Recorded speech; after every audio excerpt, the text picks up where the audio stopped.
Everyone, আসসালামু আলাইকুম। আজ আপনাদের সাথে শেয়ার করব কিভাবে খুব সহজেই বাড়িতে বানিয়ে নিতে পারেন সুজির বিস্কুট। চলুন দেখে নেওয়া যাক কিভাবে বানিয়ে নিচ্ছি বাড়িতে খুব সহজেই সুজির বিস্কুটটি। আমি প্রথমে ১ কাপ সুজি নিয়ে নিলাম, তারপর এর মধ্যে একটা ডিম ভেঙে দিয়ে দিচ্ছি। সুজির বিস্কুটটি চায়ের সাথে বা বাচ্চাদের টিফিনেও কিন্তু দিতে পারেন, খুবই হেলদি একটি বিস্কুট। এখন দিয়ে দিলাম চিনি পরিমাণ মতন, এরপর ১ চামচ গুঁড়া দুধ দিয়ে দিচ্ছি, তারপর স্বাদ অনুযায়ী আমি লবণ দিয়ে দিচ্ছি 1/2 টেবিল চামচ। এখন সব উপকরণ একসাথে ভালো করে মাখিয়ে নিব।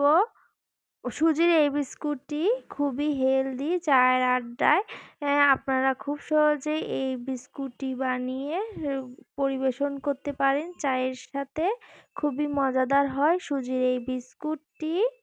তো সব উপকরণ আমি একসাথে ভালো করে হাত দিয়ে মেখে একটা ডো তৈরি করে নিব। আর ডোটা খুব ভালো করেই তৈরি করে নিতে হবে, শক্ত একটা ডো। ওটা একটু শক্ত শক্ত হবে, তো সুজি যেহেতু একটু নরম রয়েছে, আমি এখানে ১ চা চামচ ময়দা দিয়ে দিব। তো আগে আমি ডোটা ভালো করে মাখিয়ে নিচ্ছি, তারপর এখানে ১ চা চামচ ময়দা দিয়ে দিব। না হলে বিস্কুটের শেপটা দেওয়া যাবে না, সুজিটা অনেকটাই নরম রয়েছে। তো সুজি একটু শক্ত হওয়ার জন্য আমি ১ চা চামচ ময়দা দিয়ে দিলাম, দিয়ে আবারও বেশ ভালোভাবে মাখিয়ে নিচ্ছি সুজিটাকে ময়দাটা দিয়ে।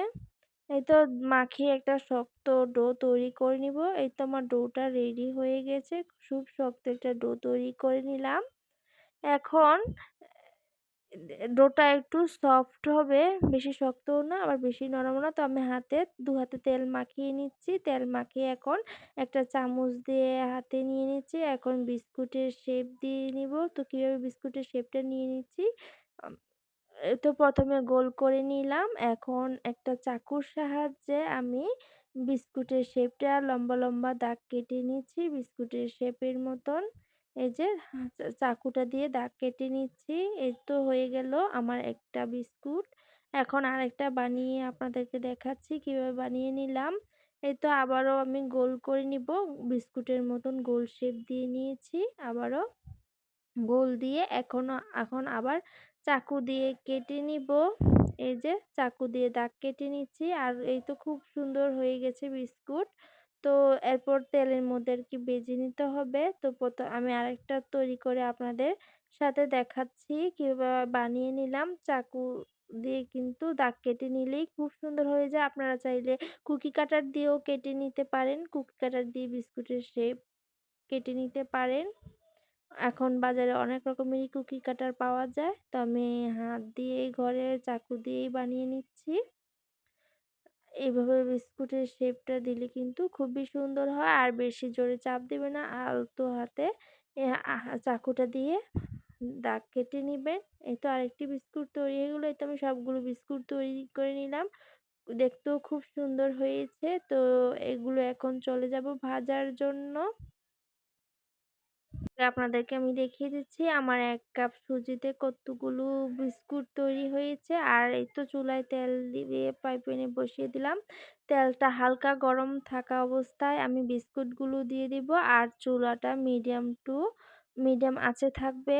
মিডিয়াম আঁচে রেখে বিস্কুটগুলো আমি ভেজে নিব ডুবো তেলে। এখন আমি একটা একটা করে বিস্কুটগুলো দিয়ে দিচ্ছি। তো সবগুলো বিস্কুট দেওয়া হয়ে গেছে। তো বিস্কুটগুলো আমি তেলের মধ্যে ভেজে নিব। তো এই বিস্কিটগুলো আস্তে আস্তে ফুলে উঠবে। আর চুলাটা বেশি বাড়িয়ে রাখা যাবে না। না হলে আবার পুড়ে যাবে, ভিতর দিয়ে সিদ্ধ হবে না ভালো মতন বিস্কুটটা। তো মিডিয়াম আঁচে রেখে লাল লাল করে বিস্কিটগুলো ভেজে নিতে হবে উল্টিয়ে পাল্টিয়ে ভালো করে।